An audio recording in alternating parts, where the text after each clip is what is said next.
কৃষ্ণ। তো আজ নৃসিংহ চতুর্দশী অর্থাৎ নৃসিংহদেব ভগবানের আবির্ভাব তিথি। তো সেই উপলক্ষে আমরা ভগবানের কাছে, নৃসিংহদেবের ভগবানের কাছে সকলেই প্রার্থনা করব নৃসিংহদেব যেন আমাদের সকলের হৃদয়ে বাস করে এবং সকল অমঙ্গল দূর করে এবং সকল কামনা বাসনা দূর করে আমাদের ভক্তিপথে সকল বাধা বিপত্তি দূর করে আমরা যেন ভক্তিপথে অগ্রসর হতে পারি, সেই প্রার্থনাই জানাই। তো এখন আমি হিরণ্যকশিপু বধ সংক্ষিপ্ত একটি কাহিনী পাঠ করব। ভক্ত প্রহ্লাদের পিতা হিরণ্যকশিপু এবং হিরণ্যকশিপুর ভাই হিরণ্যক্ষ প্রকৃতপক্ষে ছিলেন বৈকুণ্ঠের দ্বারপাল জয় ও বিজয়। ঘটনাচক্রে ব্রহ্মার 4 পুত্র সনক, সনন্দন, সনাতন এবং সনত কুমারের দ্বারা অভিশপ্ত হয়ে তারা কশ্যপ মুনির পত্নী দিতির গর্ভে হিরণ্যকশিপু রূপে জন্মগ্রহণ করেছিলেন। ভগবান যখন বরাহ রূপ ধারণ করে গর্ভোদক সমুদ্র থেকে পৃথিবীকে উদ্ধার করেছিলেন, তখন হিরণ্যাক্ষ তাকে বাধা দেওয়ার চেষ্টা করলে ভগবান বরাহদেব তাকে সংহার করেন। ভগবান যখন বরাহ রূপে আবির্ভূত হয়ে হিরণ্যকশিপুর ভ্রাতা হিরণ্যক্ষকে সংহার করেন, তখন হিরণ্যকশিপু অত্যন্ত শোক সন্তপ্ত হন। পরবর্তীকালে হিরণ্যকশিপু অমর হতে চেয়ে কঠোর তপস্যা করেছিল, আর তার ফলে সারা ব্রহ্মাণ্ড জুড়ে প্রবল সন্তাপের সৃষ্টি হয়েছিল। সে চেয়েছিল কেউ যেন তাকে পরাজিত করতে না পারে, সে যেন কখনো জরা এবং ব্যাধির দ্বারা আক্রান্ত না হয় এবং তার যেন কোনো প্রতিদ্বন্দ্বী না থাকে। সেই বাসনা নিয়ে হিরণ্যকশিপু মন্দর পর্বতের উপত্যকায় পায়ের আঙ্গুলের ওপর ভর দিয়ে দাঁড়িয়ে ঊর্ধ্ব এবং আকাশে দৃষ্টি নিবদ্ধ করে অত্যন্ত কঠোর তপস্যা করতে শুরু করেছিল। হিরণ্যকশিপু যখন এইভাবে তপস্যা করেছিল, তখন তার মস্তক থেকে এক প্রকার অগ্নি উত্থিত হয়ে পশু পক্ষী দেবতা আদি ব্রহ্মাণ্ডের সমস্ত অধিবাসীদের উত্তপ্ত করতে লাগল। যখন ঊর্ধ্ববাহু অর্ধস্থ সমস্ত লোক অত্যন্ত উত্তপ্ত হওয়ার ফলে বেঁচে থাকা দুষ্কর হয়ে উঠেছিল, তখন দেবতারা অত্যন্ত সন্তপ্ত হয়ে স্বর্গলোক পরিত্যাগ করেছিলেন এবং ব্রহ্মলোকে গিয়ে ব্রহ্মার কাছে প্রার্থনা করেছিলেন তিনি যেন সেই অসহ্য তাপ প্রশমিত করেন। দেবতারা ব্রহ্মাকে বলেছিলেন যে হিরণ্যকশিপু অমরত্ব লাভ করে ধ্রুবলোক সহ সমস্ত লোকের অধিপতি হওয়ার অভিসন্ধি করছে। হিরণ্যকশিপুর তপস্যার উদ্দেশ্যে অবগত হয়ে ভৃগু, দক্ষ আদি মহাত্মাগণ সহ তাকে দর্শন করতে গিয়েছিলেন। সেখানে গিয়ে তিনি তার কমরলুলু থেকে জল নিয়ে হিরণ্যকশিপুর মস্তকে ছিটিয়েছিলেন। দৈত্যরাজ হিরণ্যকশিপুর ব্রহ্মাণ্ডের সৃষ্টিকর্তা ব্রহ্মার সম্মুখে বারবার শ্রদ্ধা সহকারে প্রণতি নিবেদন করে তার স্তব করতে লাগলো। ব্রহ্মা যখন তাকে বর দিতে সম্মত হয়েছিলেন, তখন সে প্রার্থনা করেছিলেন সে যেন কোনো জীব থেকে আবৃত অথবা অনাবৃত কোনো স্থানে, দিনে অথবা রাত্রে, কোনো অস্ত্রের দ্বারা, ভূমিতে অথবা আকাশে এবং মানুষ বা পশু, চেতন বা অচেতন, কারোর দ্বারা নিহত না হয়।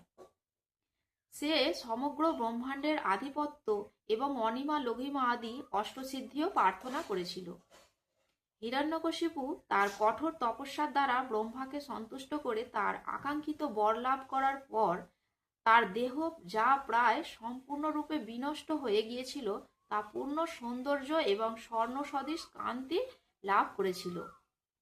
কিন্তু তা সত্ত্বেও ভগবান শ্রীবিষ্ণু যে বরাহদেব রূপে তার ভাইকে বধ করেছে, সেই কথা ভুলতে না পেরে সে ভগবান বিষ্ণুর প্রতি অত্যন্ত বিদ্বেষ পরায়ণ হয়েছিল।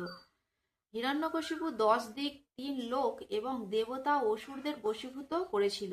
স্বর্গলোক সহ সমস্ত লোক অধিকার করে সে ইন্দ্রকে স্বর্গচ্যুত করেছিল এবং ভোগবিলাসে মত্ত হয়েছিল। শ্রী বিষ্ণু, ব্রহ্মা ও শিব ব্যতীত সমস্ত দেবতারা তার অধীনস্থ হয়ে তার সেবা করতে শুরু করেছিল। অবশেষে সেই দানব হিরণ্যকশিপুর অত্যাচারে অত্যন্ত উৎপীড়িত হয়ে দেবতা, ঋষি প্রমুখ ব্রহ্মাণ্ডের সমস্ত জীবেরা তার উৎপীড়ন থেকে নিস্তার লাভের জন্য ভগবানের কাছে প্রার্থনা করেছিলেন। ভগবান বিষ্ণু দেবতাদের আশ্বস্ত করে বললেন, হিরণ্যকশিপু যেহেতু দেবতা, বেদ, গাভী, ব্রাহ্মণ ও ধর্মপরায়ণ সাধুদের উৎপীড়নকারী ও ভগবৎ বিদ্বেষী, তাই অচিরেই তার বিনাশ হবে।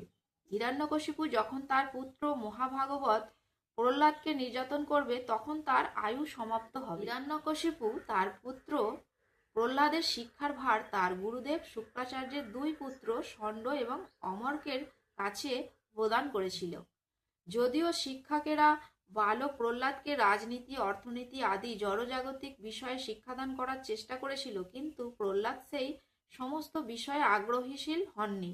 পক্ষান্তরে তিনি শুদ্ধ ভক্তির অনুশীলন করে চলেছিলেন। তার আধ্যাত্মিক প্রবণতার ফলে তিনি সকলের প্রতি সমদর্শী ছিলেন।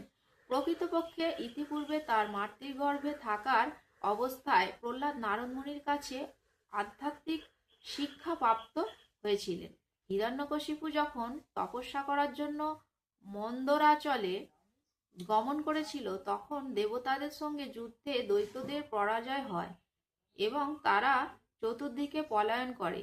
হিরণ্যকশিপুর পত্নী কয়াদু তখন গর্ভবতী ছিল এবং দেবতারা ভ্রান্তিবশত তার গর্ভস্থ সন্তানকে আরেকটি দৈত্য বলে মনে করে তাকে বন্দী করেছিলেন। দেবতাদের পরিকল্পনা ছিল যে গর্ভস্থ শিশুটির জন্ম হওয়া মাত্রই তাকে তাঁরা হত্যা করবেন। তাঁরা যখন কয়াদুকে স্বর্গলোকে নিয়ে যাচ্ছিলেন, তখন নারদ মুনির সঙ্গে তাদের সাক্ষাৎ হয়। নারদ মুনি কয়াদুকে এইভাবে নিয়ে যেতে বাধা দেন এবং হিরণ্যকশিপু ফিরে না আসা পর্যন্ত তাকে তার আশ্রমে স্থান দেন। নারদ মুনির আশ্রমে কয়াদু তার গর্ভস্থ শিশুর সুরক্ষার জন্য প্রার্থনা করে। নারদ মুনি তাকে আশ্বাস প্রদান করেন এবং আধ্যাত্মিক জ্ঞান উপদেশ দেন। প্রহ্লাদ মহারাজ গর্ভস্থ শিশু হওয়া সত্ত্বেও নারদ মুনির সেই উপদেশ অত্যন্ত মনোযোগ সহকারে শ্রবণ করছিলেন। ফলে প্রহ্লাদ মহারাজ তার মাতৃগর্ভে অবস্থানকালে নারদ মুনির কাছে ভগবত ভক্তির উপদেশ প্রাপ্ত হয়েছিলেন। একসময় হিরণ্যকশিপু তার পুত্রকে জিজ্ঞাসা করে তার শিক্ষকদের কাছে সে সর্বশ্রেষ্ঠ কোন জ্ঞান প্রাপ্ত হয়েছে। প্রহ্লাদ মহারাজ তখন উত্তর দেন যে এটি আমার আর ওটি আমার শত্রুর। এই প্রকার দ্বন্দ্বভাব সমন্বিত সংসার জীবন পরিত্যাগ করে বনে গিয়ে ভগবান শ্রীহরির আরাধনা করাই মানুষের কর্তব্য। এই কথা শুনে হিরণ্যকশিপু ভাবলেন তার পুত্রটি নিশ্চয়ই তার বন্ধুদের দ্বারা দূষিত হয়েছে। তাই সে প্রহ্লাদের শিক্ষকদের আদেশ দেয় যে তার পুত্র যাতে কৃষ্ণভক্ত না হয় সে বিষয়ে সতর্ক থাকতে। কিন্তু এরপরেও প্রহ্লাদ মহারাজ যখন তার শিক্ষকদের একদিন বললেন প্রভুত্ব করার প্রবৃত্তি মিথ্যা এবং তাই তিনি ভগবান শ্রীবিষ্ণুর অনন্য ভক্ত হওয়ার চেষ্টা করছেন, সে কথা শুনে শিক্ষকেরা অত্যন্ত ক্রুদ্ধ হয়ে তাকে তিরস্কার করে নানা ভয় দেখালেন। পরে প্রহ্লাদকে তারা তাঁর পিতা হিরণ্যকশিপুর কাছে নিয়ে যায়। হিরণ্যকশিপু স্নেহভাবে তাঁর পুত্র প্রহ্লাদকে কোলে বসিয়ে জিজ্ঞাসা করে সে সর্বশ্রেষ্ঠ কোন শিক্ষা লাভ করেছে। তখন প্রহ্লাদ মহারাজ আগের মতোই ভক্তি জীবনের প্রশংসা করতে শুরু করেন। ফলে দৈত্যরাজ হিরণ্যকশিপুর অত্যন্ত ক্রুদ্ধ হয়ে প্রহ্লাদের শিক্ষক ষণ্ড ও অমর্ককে ভুল শিক্ষা দেওয়ার জন্য তিরস্কার করতে শুরু করে। হিরণ্যকশিপু স্নেহভাবে তাঁর পুত্র প্রহ্লাদকে কোলে বসিয়ে জিজ্ঞাসা করে সে সর্বশ্রেষ্ঠ কোন শিক্ষা লাভ করেছে। তখন প্রহ্লাদ মহারাজ আগের মতোই ভক্তি জীবনের প্রশংসা করতে শুরু করেন। ফলে দৈত্যরাজ হিরণ্যকশিপু অত্যন্ত ক্রুদ্ধ হয়ে প্রহ্লাদের শিক্ষক ষণ্ড ও অমরকে ভুল শিক্ষা দেওয়ার জন্য তিরস্কার করতে শুরু করে। শিক্ষকেরা নিজেদের নির্দেশ প্রমাণ করার চেষ্টা করলে হিরণ্যকশিপু প্রহ্লাদকে জিজ্ঞাসা করে কোথায় সে বিষ্ণু ভক্তির শিক্ষা লাভ করেছে। প্রহ্লাদ মহারাজ উত্তরে বলেন সংসার জীবনের প্রতি যারা আসক্ত তারা কৃষ্ণ ভক্তি লাভ করতে পারে না। তিনি আরও বিশ্লেষণ করলেন প্রত্যেকের কর্তব্য হচ্ছে শুদ্ধ ভক্তের শরণাগত হয়ে কৃষ্ণ ভক্তি হৃদয়ঙ্গম করার যোগ্যতা অর্জন করা।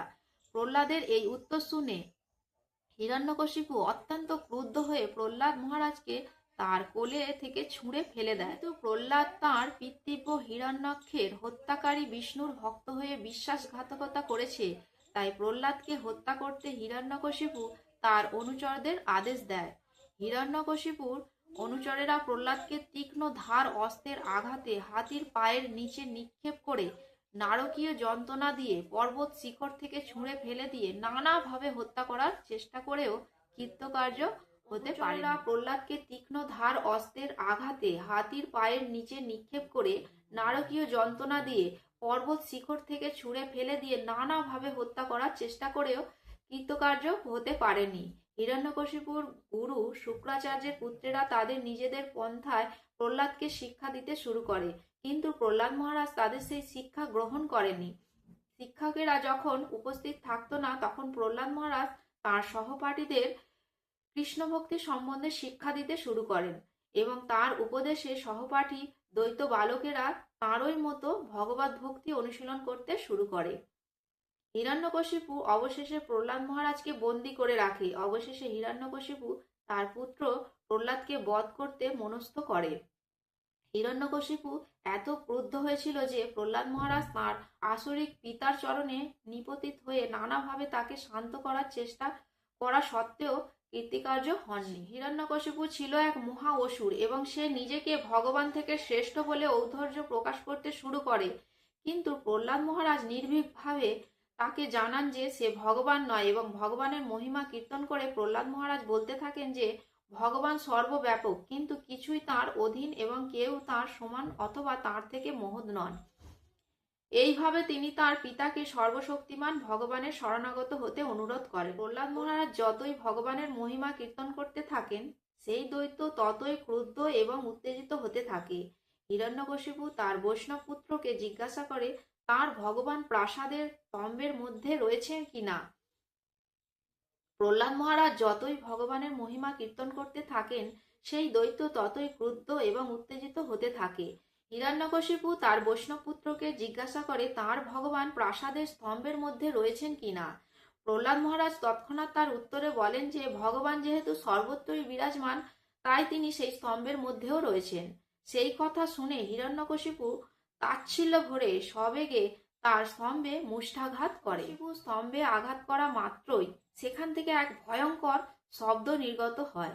প্রথম দৈত্যরাজ হিরণ্যকশিপু স্তম্ভটি ছাড়া আর অন্য কিছুই দেখতে পায়নি, কিন্তু প্রহ্লাদের ভক্তির সততা প্রতিপন্ন করার জন্য ভগবান সেই স্তম্ভ থেকে এক অদ্ভুত নরসিংহ মূর্তি ধারণ করে বেরিয়ে আসেন। ভগবান কিছু সময় ধরে সেই অসুরের সঙ্গে যুদ্ধলীলা বিলাস করেন এবং সন্ধ্যাকালে দিন ও রাত্রির সন্ধিস্থলে ভগবান সেই দৈত্যকে তাঁর অঙ্কে স্থাপন পূর্বক তাঁর নখের দ্বারা উদর বিদীর্ণ করে তাকে সংহার করেন। ভগবান কেবল দৈত্যরাজ হিরণ্যকশিপুরকেই সংহার করেননি, তিনি তার বহু অনুচরদেরও সংহার করেন। যখন যুদ্ধ করার মতো আর কেউ ছিল না, তখন ভগবান ক্রোধে গর্জন করতে করতে হিরণ্যকশিপুর সিংহাসনে উপবেশন করেছিলেন। এইভাবে সমস্ত ব্রহ্মাণ্ড হিরণ্যকশিপুর উৎপীড়ন থেকে নিষ্কৃত লাভ করে আনন্দে উৎফুল্লিত হয়। হরে কৃষ্ণ।